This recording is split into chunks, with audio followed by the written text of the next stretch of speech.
चौधरी तो ये तक कहते हैं कि हिंदुओं का चंदा है, और चंदा जब हिंदुओं ले जा रहा है तो दूसरे समुदाय के लोगों को बोलने में क्या हक है? तो जितने भी सनातनी भाई जो पिंकी चौधरी से खफा है, मेरे बहुत सारे दोस्त हैं, शर्मा जी तुमसे भी रिक्वेस्ट कर रहा हूँ, आज पिंकी चौधरी ने कहा कि हिंदू को कुछ बिगाड़े तो तकलीफ हमें नहीं होनी चाहिए और कोई शिकायत नहीं होगी उसे। तो शर्मा जी पिंकी चौधरी को तमाचा मार सकते हैं, ऐसे ही कह रहे हो? तो जितने भी पिंकी चौधरी के सनातनी भाई हो वो पिंकी चौधरी के घर चोरी भी कर सकते हैं, पिंकी चौधरी को कोई ऑब्जेक्शन नहीं होगा, तमाचा मार सकते हैं, कोई ऑब्जेक्शन नहीं होगा, ऐसे ही है ना।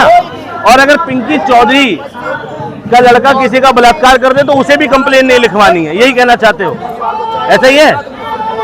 तो भैया ये जो नैतिकता जो है, मॉरलिटी, सही और गलत, ये इस हिसाब से नहीं होना चाहिए कि वो मेरे धर्म का है, मेरी कास्ट का है। चोरी है, एक तरफ तुम हिंदू गिना रहे हो, लेकिन ये नहीं कह रहे कि भगवान के घर में चोरी कर ली। जो लोग भगवान को नहीं बकस रहे वो तुम्हें बकस देंगे, ये सोचने की बात है। तो हाँ, बोलिए। तो जिन लोगों ने भगवान के घर चोरी करी हो, ब्रॉड डे लाइट चोरी करी हो, दिन दहाड़े डंके की चोट पर चोरी करी हो, और उसके बाद अपने समर्थक खड़े कर दिए हो कि भाई हिंदू ने हिंदू के यहाँ चोरी करी, तुम्हें ऑब्जेक्शन क्या है? तो बोल तो रहे हैं कि कार्रवाई कर ली, 8 लोगों को गिरफ्तार कर लिया, अविनाश शुक्ला, तमाम लोग, लवकुश मिश्रा, तमाम लोग गिरफ्तार हुए, तो उसमें भी कहा कार्रवाई कर ली। मैं सीधी से एक बात पूछा हूँ, बहुत कार्रवाई हो गई। बुलडोजर कितने के घर चला? इंस्टेंट न्याय बताओ मुझे, कितनों के घर बुलडोजर चला, कितनों के खिलाफ सख्त से सख्त कार्रवाई हुई। 8 दिन 15 दिन का टाइम लेके लोगों को गुमराह किया गया, नई अंदर खिचड़ी पकाई गई, और जो मुख्य लोग जिनके नाम आ रहे थे उनमें से किसी पर कार्रवाई नहीं है। चंपत राय जी बिल्कुल सपाट निकल गए। टिन्नू, एक नाम है टिन्नू, उसके तार जोड़े अखिलेश यादव से कि देखो अखिलेश यादव ने चोरी करा ली, देख लो ये 100-150 मिस कॉल है ना। मतलब ये तो स्ट्रेटेजी है तुम्हारी। अगर अखिलेश यादव ने भी चोरी करा ली तो प्रमाण दो, साक्ष्य दो, और बुलडोजर चलवा दो अखिलेश यादव के यहाँ भी, और टिन्नू के यहाँ भी चलवाओ तो सही किसी के यहाँ। लेकिन तुम सिर्फ बदनाम करना जानते हो और भगवान के घर में लूट करवा रहे हो।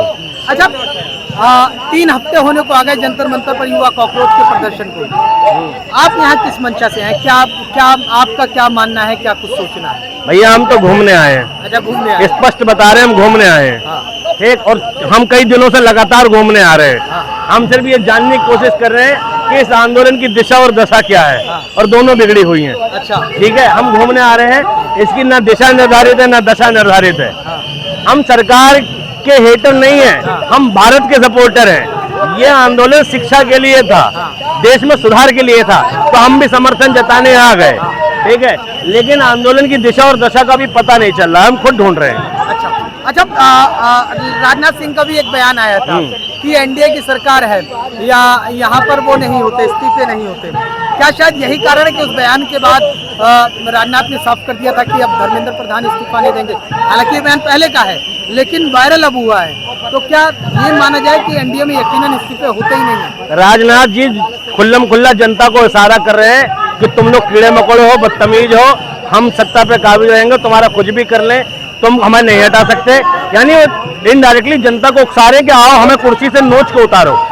इनडायरेक्टली राजनाथ यही कहना चाहते हैं कि हम नहीं हटेंगे जब तक तुम प्रदर्शन और उग्र नहीं करोगे, नेपाल वाली स्थिति या श्रीलंका वाली स्थिति नहीं होगा, हम नहीं उतरने वाले, ये कहना चाह रहे हैं मेरे हिसाब से। लेकिन मैं ये समझ नहीं पा रहा आप किस तरीके की बातें कर रहे हैं। सरकार कहती है विदेशों में डंका बज रहा है, सब चंगा सी, सब कुछ तो सरकार कह ही रही है, और आप कह रहे हैं कि वो कुर्सी से नोच के उतारी जाएगी। जनता भर भर के वोट दे तो रही है, जब जनता चुन के भेज रही है तो फिर वो कहते हैं कुछ लोगों को आपत्ति है, कुछ लोग जैसे युवा कॉकरोच है उन्हें ही आपत्ति है। तो क्या लगता है यकीनन इन जैसे लोगों को आपत्ति है? नरेंद्र मोदी की एक प्रेस कॉन्फ्रेंस निष्पक्ष पत्रकारिता के सामने करा दो, डंका कितना जोर का बज रहा पूरे देश में गूंजेगा। एक प्रेस कॉन्फ्रेंस करवा दो बस, जो 10-12 साल में एक प्रेस कॉन्फ्रेंस ना कर सका हो, काय का डंका है उसका। और विदेशों में डंके की बात कर रहे हो, अमेरिका ने भारत के लोगों को बंधक बना के भेजा एरोप्लेन से, ये डंका है। आज जो डॉलर है वो 95 रुपए हो गया, ये डंका है। भारत महंगा तेल खरीदने पे मजबूर है अमेरिका की वजह से, ये डंका है। आज ईरान और स्टेट ऑफ हार्मोज की स्थिति में भारत की भूमिका बिल्कुल धूमिल हो गई, ये डंका है। पूरी लीडरशिप नेशनल लेवल पे भारत का मजाक उड़ा मेलोडी के नाम पर कि भारत का प्रधानमंत्री आशिकी कर रहा है, इंटरनेशनली लोग, दूसरे देशों के लोग मेलोडी करके मीम बना रहे हैं। ये डंका है। जिस देश के प्रधानमंत्री को पूरी दुनिया अय्यास लोनिया बात समझ रही हो, वो डंके की बात है। नहीं, मैं अब रोकना चाहूंगा भाई। मैं प्रधानमंत्री जी के बारे में मैं भी नहीं सुनूंगा। सुनिए मेरे साथ। अब लोग कहते रहे कि 18 घंटे पीएम मोदी जी काम कर रहे हैं। मैं खुद मान रहा हूँ 18 घंटे काम कर रहे हैं, मगर सुनो 18 घंटे काम कर रहे हैं। मैं वही तो कह रहा हूँ, ये आदमी सोवे भैया, ये सो जाए। क्यों 18 घंटे काम करके हमारी जिंदगी बर्बाद कर रहा है? जब आदमी जरूरत से ज्यादा काम करता, देखा तुमने कि हमारी कैपेसिटी 8 घंटे की है, और अगर हम 15 घंटे काम करने लगे, सिलाई मशीन पे करने लगे, तो पूरा जंपर उल्टा सीधा सी देंगे। समझ रहे हो? तो जब हमारी कैपेसिटी 8 घंटे की है और हम 20 घंटे लगे, तो काम बिगाड़ेंगे ही। ये जो देश का नाश हुआ है ना, सर्वनाश, ये उन्हीं 18 घंटों की वजह से हुआ है। देश को 18 घंटे काम करने के चक्कर में हर आदमी 18 घंटे काम करने लगा है। अपनी ड्यूटी 8 घंटे मार के आता है, 10 घंटे स्विगी में मार रहा है, 10 घंटे जोमेटो में मार रहा है। यार ये 18 घंटे का कॉन्सेप्ट लाया कौन है? सो मोदी जी, सो और सोने दो। चौकीदार कैसे सो जाएगा? चौकीदार तो बड़ा जटिल है, मजबूत है, देश की रक्षा कर रहा है, कैसे सो जाएगा चौकीदार? आप कैसी बातें कर रहे हैं? एक बात तो क्लियर कर दी, चौकीदार मानते मोदी जी को? हाँ। और हमारे देश में भारत के मानते नहीं, चौकीदार हैं वो। हाँ चलो मान, खुद कहते हैं मैं भी चौकीदार। अरे है जब तो मानते हो। और किसी भी चौकीदार की क्वालिफिकेशन 12वीं से ज्यादा नहीं होती। Modi ji inter political science का कर क्या रहे हो तुम? तो चौकीदार 12वीं मतलब अनपढ़ तो है, ये तो समझ गए। चौकीदार बोला तो अनपढ़ तो है। मानते हो नहीं मानते यार? चौकीदार मानो या अनपढ़ मानो, एक बात मानो। नहीं, उनको तो डिग्री बकायदा मिली हुई है, और तमाम उन्होंने अभी वहाँ गए थे सेशेल्स में। अच्छा तो चलो, मोदी जी एमए है, एमए है। रिपब्लिक ऑफ सेशेल्स का अवार्ड मिला कि नहीं मिला? मैं बता, मास्टर है मोदी जी। मोदी जी डिग्री तो दिखाते हैं अपने। पॉलिटिकल एंटायर साइंस से किया है ना? एंटायर पॉलिटिकल साइंस में मास्टर है ना? अगर कोई एमए करके चौकीदारी कर रहा है, तो उसकी बुद्धि का स्तर क्या होगा, ये समझ लो। कहीं हर जगह फंसोगे यार तुम। मोदी जी को चौकीदार साबित करो, पढ़ा लिखा साबित करो, कहाँ बचोगे? खैर बहरहाल इस देश के प्रधानमंत्री हैं, और प्रधानमंत्री पद का मैं सम्मान करता हूं। और मोदी जी आप भी करो, छोड़ दो वो पद, छोड़ दो। कम से कम उस कुर्सी का अपमान मत करो। चौकीदार प्रधान सेवक है कि नहीं? मोदी जी प्रधान सेवक नहीं है, एक नई उपाधि निकालनी चाहिए इस देश में।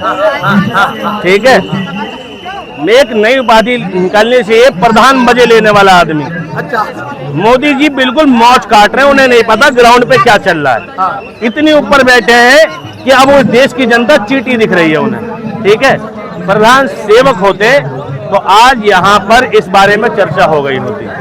हाँ, प्रधान चुनाव मंत्री जरूर है वो, कि देश में चुनाव कैसे जीता जाता है, प्रचार कैसे किया जाता है, देख रहे हो विनोद कैसे बोला जाता है, ये मोदी जी को आता है। क्या देश किस ओर जा रहा है? क्या आगामी दिनों में देश किस तरफ जा रहा है? देश और एक नागरिक देश की क्या कहना चाहिए? जिस हिसाब से मोदी जी काम कर रहे हैं, मोदी जी ने कहा देख रहे हो विनोद सब कुछ दिख रहा है, पर नरेंद्र कुछ नहीं देख पा रहा है, धर्मेंद्र कुछ नहीं देख पा रहा है। ठीक है सर, धन्यवाद।